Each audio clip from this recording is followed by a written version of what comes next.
Today's short story, Hockey Night on Ossington Avenue by Paul Lima. Hockey Night on Ossington Avenue is one of 11 short stories in the book Rebel in the Back Seat. The book is available on my website, paullima.com/books. That's paullima.com/books. All my books are available there. Hockey Night on Ossington Avenue. Johnny Bower was my hero. He led the Leafs to victory. In 1967, the year he turned 43, the craggy-faced goaltender backstopped the Toronto Maple Leafs to their third straight Stanley Cup triumph. Watching him on the CBS, I cheered as he hoisted the silver trophy above his head, and I laughed when the cameras caught him in the dressing room after the game, wearing nothing but a toothless grin and champagne-soaked underwear. Throughout the 1960s, I dreamt of being Bower, of stopping pucks for the Leafs, of being named first star on Hockey Night in Canada, of skating around Maple Leaf Gardens with Lord Stanley's mug held high. In 1967, the year I turned 8, I got to wear skates for the very first time. The Leafs are playing the Canadiens tonight. Les Pepsi de Montreal, Pa calls them. He hates the Frenchmen almost as much as I do. He's asleep on the couch in the living room, his pre-game nap, he calls it. All the players nap before games, he's explained to me. Even Bower. Ma's at the kitchen table patching holes in the corduroy trousers that my brother Vito no longer wears. Lucky me, I get to wear them next, although I'm 6 years younger than Vito and a foot shorter. I weigh as much as he does. Ma's become an expert at shortening the legs and letting out the waist of his old pants. Vito's out shooting pool at De Santos Billiards on College. If Pa asks where he is, I'm supposed to say he's at the library, studying. Otherwise, he'll get heck when he comes home. Vito says if I scratch his back, he won't kick my butt. But my brother's okay. He pays me back when he can, mostly by protecting me from my old man's temper and the way he lashes out at whoever happens to be closest to him when something pisses him off. And he gets pissed off easily. I'm in my bedroom building a house of hockey cards on my orange crate nightstand. The cards cost a nickel a pack. You get 5 player cards and a thin piece of sugar-coated gum that tastes like cardboard. I can't afford to buy cards often because I hardly get any allowance. But I've got 157 cards. I won most of them playing closies, flipsies, topsies, and other card games in the schoolyard. Dewson School is on Ossington Avenue, right across from our house. But there's a lot of traffic on Ossington, and I'm only in grade 3, so my mom makes me walk a block south to college, cross at the lights, and then walk a block north to get to the school. What a drag. My most valuable cards are my 5 Johnny Bowers. I don't play games with them. I got 3 of them buying cards. I traded 4 duplicates, Keon, Howe, Hall, and Belleville for 1, and I found the other under a heap of yellowing newspapers in the laneway behind our garage while fishing for a tennis ball that Vito shot wide of my net. I'm a pretty good laneway goalie for a chubby kid. If you look at Bower, you've got to figure he was once chubby too.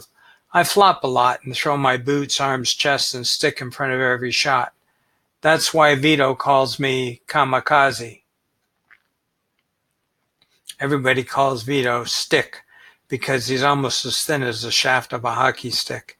He keeps his black hair slicked back in Brill cream coated waves. If I do anything dumb like let in a soft goal, he shakes his waves and glares at me. It's like a storm warning. I just hope he doesn't start to thunder. I had to play goal with a broom until Vito swiped a hockey stick for me from Danny's Variety next to De Santos. I wish I could have seen him shove the shaft down his pants and slipped the blade under his arm. Even though I have a stick, I still get stuck hacking in the laneway with little kids whenever Vito and his buddies play pickup at Grenadier Pond in High Park. That's because I don't have skates. I've got the walls of my card house stacked 3 high. When the phone rings and wakes Pa, I hold a glass against the bedroom wall, like Vito taught me to do, so I can eavesdrop on my father. Bene, Antonio, e tu?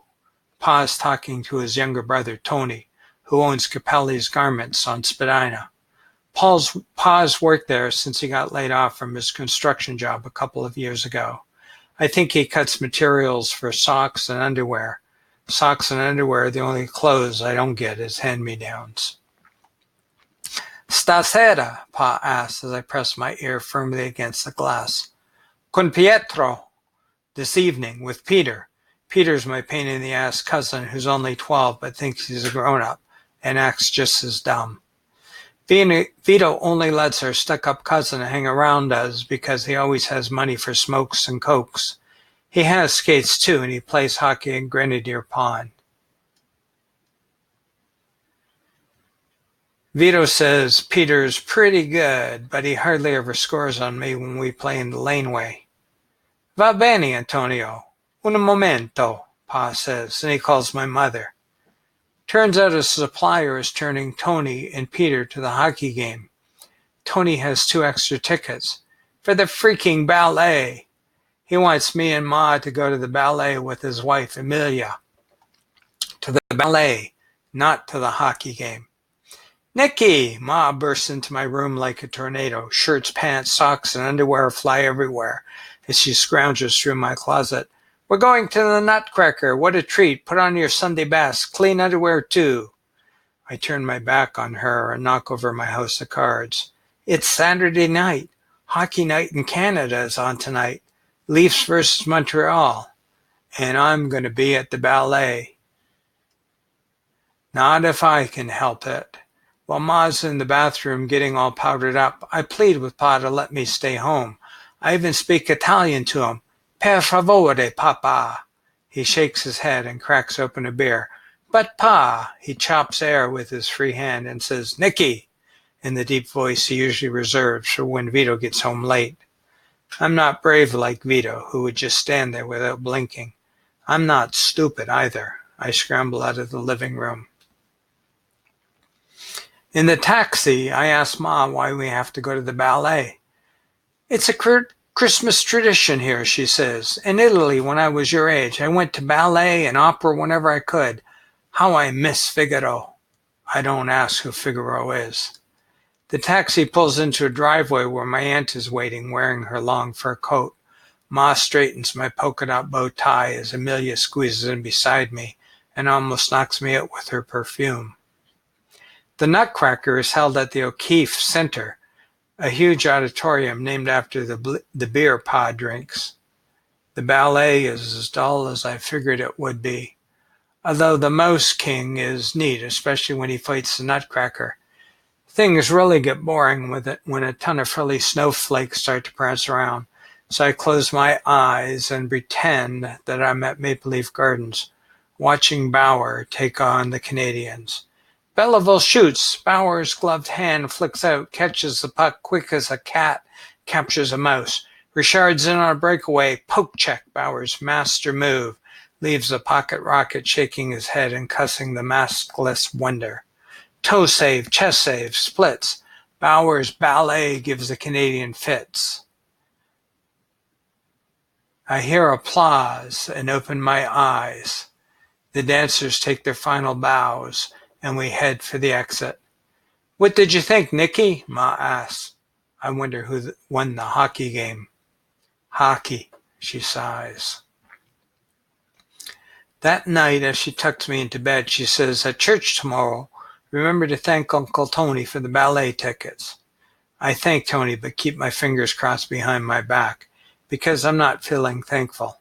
After all, the Leafs beat the Canadians 2-1, even though they were outshot by the Canadians 42-21. First star, Bauer, of course. And guess who brings an official Maple Leafs hockey program to church? Peter. On the cover, making a perfect pocheck, is Johnny Bower, and scribbled across the cover is Bower's real-life autograph. On Christmas morning, Uncle Tony almost makes up for stiffing me with the ballet tickets. He gives me a pair of skates with steel toes, ankle supports, and smooth laces, with plastic tip ends for easy threading. My folks give me hockey socks they bought at Honest Ed's on Bloor. And Vito gives me, I don't believe it, a Toronto Maple Leafs hockey sweater. It's so new it smells like a warehouse full of fresh underwear. On the back of the sweater there's a big number 1, Bower's number.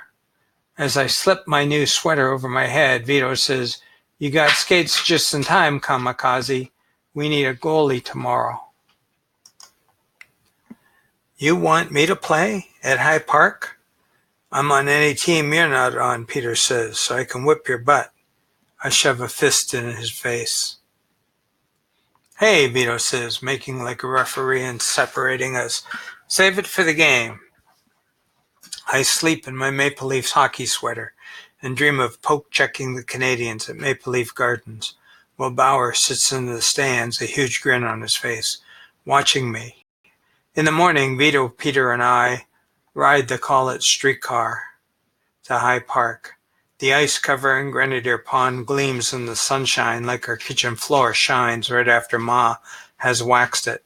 Clustered around a picnic table near the pond are some familiar faces from laneway hockey and a few guys I don't recognize.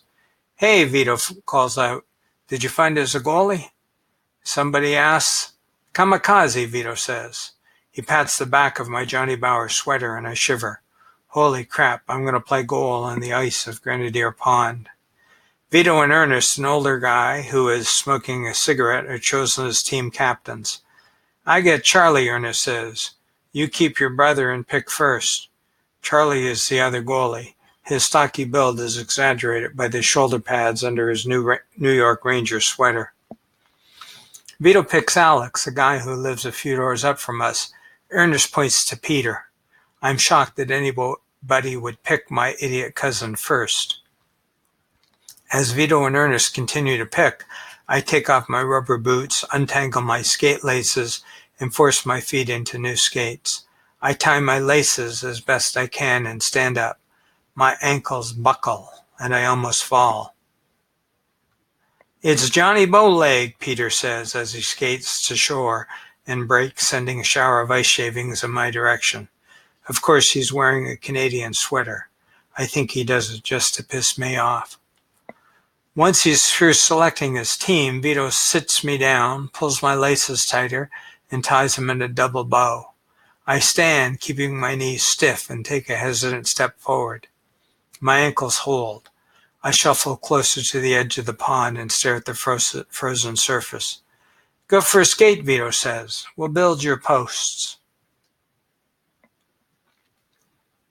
With an effortless push, he glides away while I take my first step on the ice.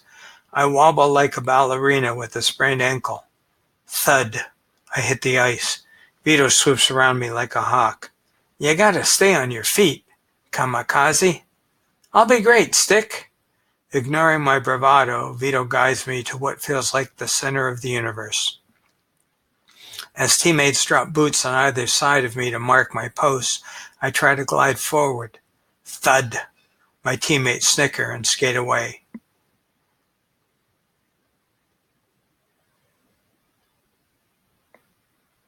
Peter cuts through my crease. "No fair," he says. "You're fat enough to block anything." He takes off and I stick out my tongue at the back of his Canadian sweater. Down ice, Charlie dances between his posts as players pepper him with shots. He catches puck with his webbed glove, knocks him away with his blocker, and kicks him out with his shin pads. I pluck woolen mittens from my coat pockets and slip them on over my cold red hands. As I get up, Peter stick handles towards me and takes a shot. I tumble back and land on my seat as the puck dribbles just wide of my net. "I'm gonna have a field day," Peter says. Suck eggs. Calm down, Nicky, Vito says as Peter streaks away. It's just a game. Just a game? How can my brother say that? It's hockey night in Canada. I'm on skates. I've got a goalie stick, and I'm wearing my Maple Leaf sweater with Johnny Bauer's number on my back. It's not just a game. It's the Stanley Cup Finals. It's life and sudden death. It's everything I've always wanted, and now all I want to do is throw up. I get up, without help, and slap my stick on the ice, just like Bauer does.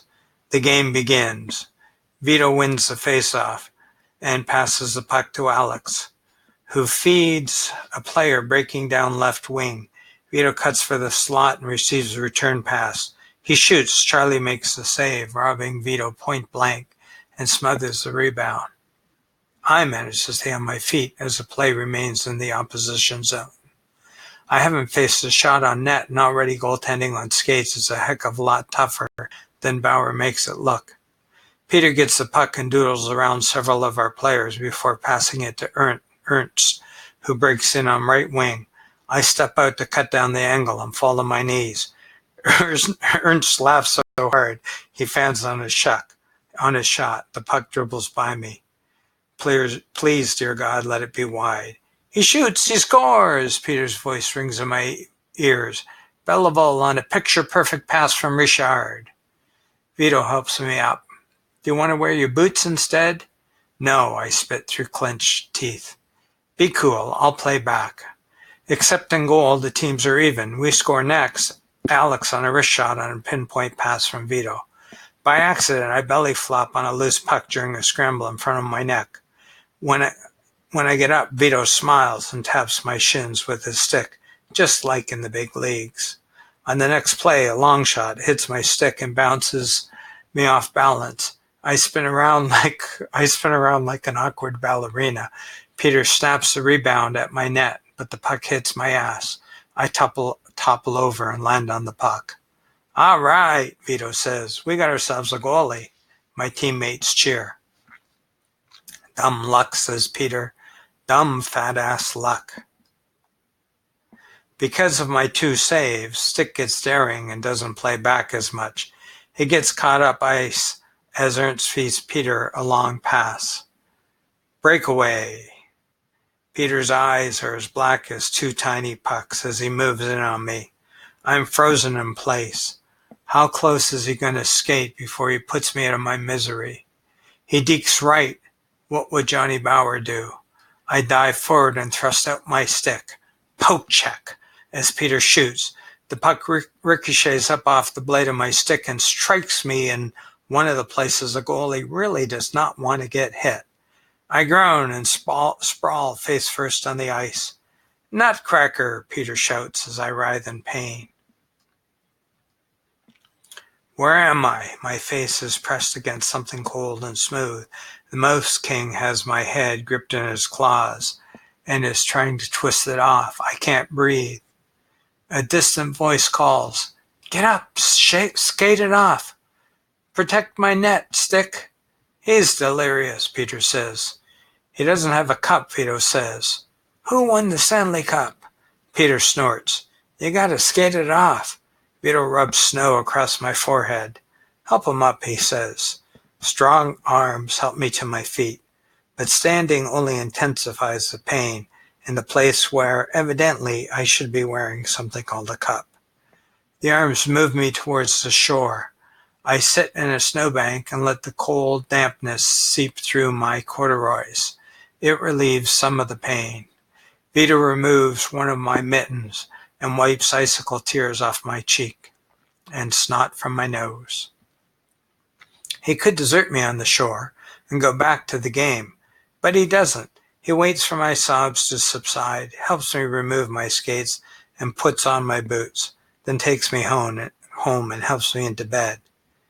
Vito, vieni qui, my father's deep voice rumbles in from the living room. I look at Stick, who shrugs.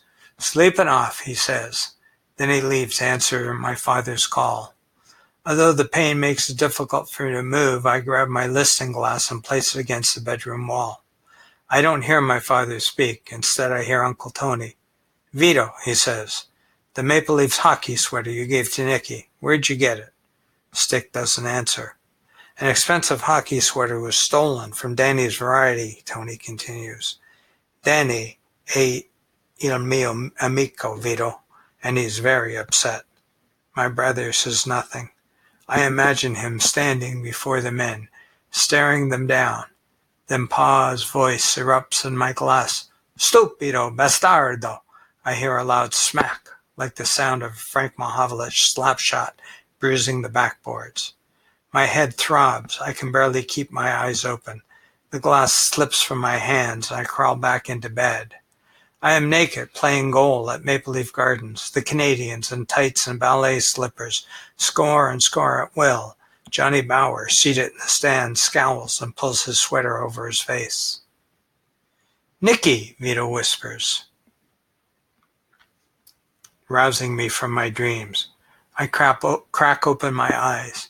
"Are you okay?" he asks. I nod. My head hurts. The rest of me doesn't feel so hot either. "How about you?" Pa's handprint, blazing red, is branded on his cheek. He sits on the bed beside me. "I'm grounded and banned from Danny's." "You're grounded? For how long, Stick?" 2 months. Tony's pissed off at me, and that means Pa's mad too. He wanted to call the cops, the son of a bitch, but Tony talked him down. "He's going to let you keep the sweater too. I'm going to pay for it by working at his factory after school and on weekends for the next couple of months." "But you got to play hockey, Stick, and you got to teach me how to skate." I tug at the sleeve of my sweater. "Will they let you out if we give it back?" Vito holds a finger to his lips. "You don't ever got to give it back." My brother fishes my hockey cards off my nightstand and shuffles them. I grab the collar of my Maple Leaf jersey and jerk it over my head. "Tell him you got to play, Stick." I shove my Johnny Bower sweater on my brother. "I don't want it if you can't play." He folds it neatly on his lap. "Sorry I was such a lousy goalie," I say. "Are you kidding?" he says. "It was a great save you made. You left Peter shaking his head in disbelief." I giggle, which hurts like hell. Vito tosses the sweater back at me. "It's yours," he says. "I'm paying for it, and then we're going to play hockey." "Poke check," I say. I poke check the snot out of Peter. "Poke check," he says. A Johnny Bower poke check, all the way. That was Hockey Night in Canada, one of the short stories in Rebel in the Back Seat, which is available on my website, paulima.com/books. Thank you for listening. I hope you enjoyed the story. Have a great Christmas.